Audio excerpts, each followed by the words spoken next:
Hello, Taiwan. This is Scott Shipley, Olympic athlete, and we are going to bring whitewater parks to Taiwan for you to do as a part of your everyday life. 准备好和我们一起嗨翻亚洲最大的激流公园了吗？还没有拿到入场券？无限次使用的 Olympian Pass 让你畅玩泛舟、立桨、独木舟、高空滑索、登山车、徒手攀登。不想试山吗？没问题，让你的孩子尽情放电吧。身为爸妈的任务就是舒服的在咖啡厅享受假期。激流公园提供你超级干燥的 Olympian Pass， 体验各种活动，不怕湿。欢迎来到每周四的终极激流魔王大考验，让我们加大水量，欢乐加倍不冷场。紧接着周五亲子狂欢派对，为小小的探险家留下大大的回忆吧。还没说完呢，公园内还有超狂音乐季、国际赛事等等更多疯狂的活动。台湾国家激流中心带上你的亲朋好友来享受这个独一无二的惊奇之旅吧。公园内有些必须遵守的相关规定，每周四的大魔王考验，孩子必须年满16岁才能够挑战。想要自己带装备来玩吗？没有问题，只要你通过教练的游泳考试，并领有公园所规定的划桨和救援证照就行了。冒险水道周2及周3将不对外开放，水道将提供给奥林匹克训练选手使用，而嘉欢的水道和园内其他活动则不受限。我们提供团体购票、私人派对、夏令营各项专业项目的训练课程，请洽询中华民国激流泛舟协会，我们将为您解决各种问题。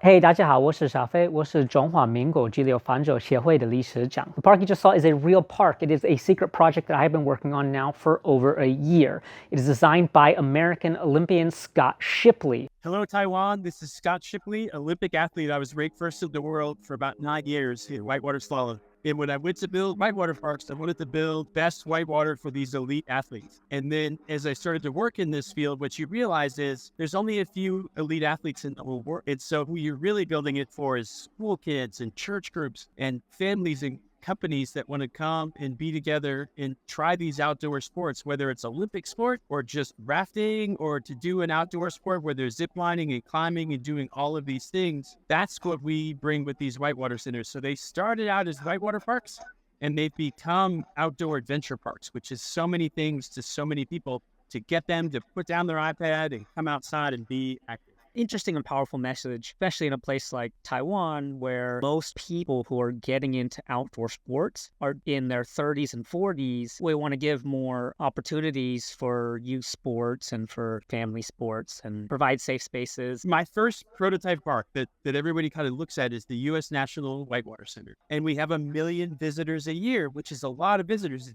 It's a city of 1 million people. We bring in 1 million people a year to that venue. And they do about 30 different activities, everything from concerts and conferences, team building, flatwater, running, biking, climbing, whitewater, all these things. That one became the most successful whitewater park in the history of our sport. And it does exactly what we're talking about. It brings the whole community to this whitewater park. Some are fanatics, some are tourists, some are professionals that are training. So we really see it working well. We took that model out and we built the 2012 Olympic venue in Britain. So they hosted the Olympics there. It still continues to be a rafting and swiftwater rescue training venue today. It's a tourist venue. It's another Charlotte. And then we did Riversport Rapids, which will host the 2028 Olympics, we believe, for the LA Games. We just finished the Montgomery Whitewater Park, also a large venue. In the meantime, we've done about 30 other venues, but those are the big ones. Yeah, and what we see is the same thing again and again. Early on, people are saying, what is this? How do I do this? I want to watch. I don't want to do. And then people roll up their sleeves and they get out there and they get active and it changes lives. I love the way it works. One of the things that we learned in Charlotte is not everybody wants to get wet. Some people look at whitewater and they say, that's not for me. I'm not a swimmer, or I'm nervous about this, or what have you. We take a lot of people who are non-swimmers, but we also see a lot of non-swimmers that choose to watch. And that's why we create the trails and the zip lines and the climbing and the ropes courses. The restaurant is right out over the river, so you can have dinner while you watch people rafting. And a lot of rafters finish rafting and they come into the cafe and eat dinner like all Americans and brag about how brave they are and, and tell the people who didn't go what it was like. And so that's a part of the experience, right? But that brings in a lot of people. We also have in the island in the middle of our channel is a concert venue, and we have campfires and you can drink a beer and watch. All of our festivals are filled with these suppliers, right? People saying, hey, I make mountain bikes. My mountain bike is so good. I want you to test it out on the real field. And so we have real mountain bike trails and they can go test out the mountain bike. And so there's whole mountain bike festivals that are hosted at these sites.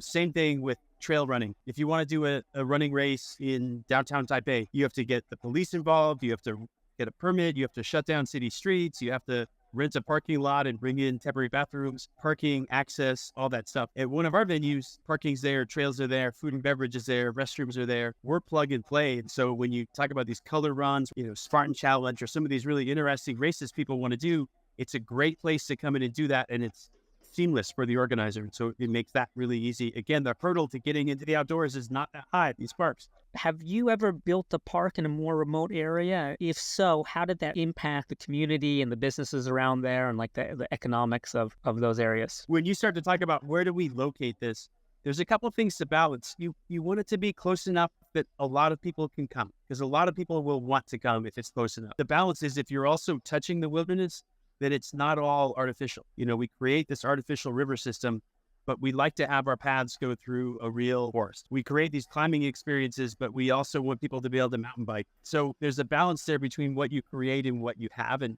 part of this visiting Taiwan, I'm super excited to come to Taiwan. I'm super excited to meet the people involved in this project and to learn more about Taiwan. Part of the process of being there is going to be to find out what the best location is for your community and your culture and your visitors. And so we'll have to balance where it's located with that. What I was getting at is that use something like this to boost like a local economy, boost tourism, create more jobs in places that don't have much offering. Montgomery Whitewater Park, which we just finished, was a city that brought us in because of that. In fact, they called it Project Catalyst. It's a secret. Nobody knew what it was except for Project Catalyst for a long time. The idea was to make it a catalyst for the community, because a lot of these manufacturing communities in America are losing that industry.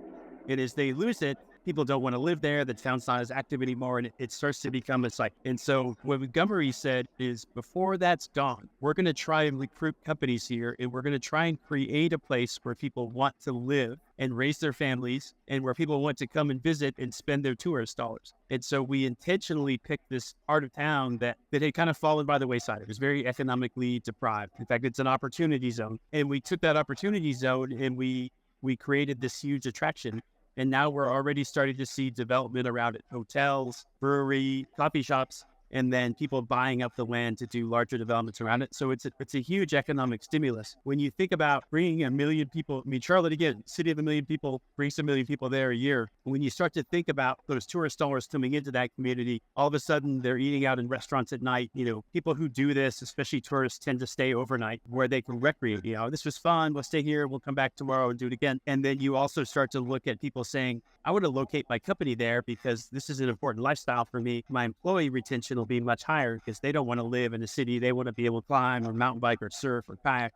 And so we create that right there. And so it really can be a stimulus in all these different ways. We just found out that Montgomery's going to host the U.S. Olympic team trials for 2024. Oh, right. This is a huge thing. I can't say how big it is. Not many sports have ever done their Olympic team trials in Alabama. And so for Alabama to be recognized this way and to have elite athletes from all over the country coming to that city, and then all the tourism that comes with it, for them, it brings brand, right? They're now a river town and a destination for sports. They're now a tourist place. They're now a place that people say, I want to live there because this is important. And they're in the news. And so they're getting all these benefits that they wouldn't have otherwise gotten. And for them, it's a big deal. And the same thing has happened in Charlotte, and the same thing can certainly happen in Taiwan. One major difference between, say, a park like this and a specific training venue is that this can't just train for events, but it can actually host an event itself. A couple things to think about there as well. The first one is this idea of an Olympics. We built Charlotte. And within 8 years, we had a world champion from Charlotte. Oh, really? Okay. Yeah. And so think about that. 8 years. He was 12 when we built it. And by the time he was 20, he was the U23 world champion. And so I say this in Taiwan all the time. You really need our youth programs. Yeah. What'll happen is you'll bring in school kids all the time to this thing, because there's all kinds of school kid things that they can do, or with their families, or for events and things like that. From that, you'll get kids that say, take me back. This is all that I want to do with my life. That's what I did when I was 8. Oh, I wish I had gone paddling when I was 8. I dropped out of baseball to train full-time for kayaking when I was 9. So it was something where you just couldn't stop me. I lived by the water. I had to go paddling, right? And you'll have people like that. And because you've built this venue that's world-class, and you've got world-class athletes coming that become mentors and coaches and things like that. All of a sudden, that 8-year-old and 9-year-old and 10-year-old, and by the time they're 15, they will have been paddling half their life. And that is amazing, right? So that person can be a world champion just like we had in Charlotte. And that's how you start to build a program. And what's fun about this is it's not like some sports where you have to force those kids to get in the pool or you have to force those kids to run another mile. You can't stop kids from kayaking. They love it. It's like the movie, right? If you build it, they will come. You create this opportunity and all of a sudden these kids pick it up and they take off and now you have an Olympic program. And if you look at Slovakia, which has won a huge proportion of the medals in canoe sport in the past Olympics since '92, that's essentially what they did. They have fantastic training sites. They had motivated athletes that just decided to take off into it. And they created these Olympic champions. And that will happen with you as well.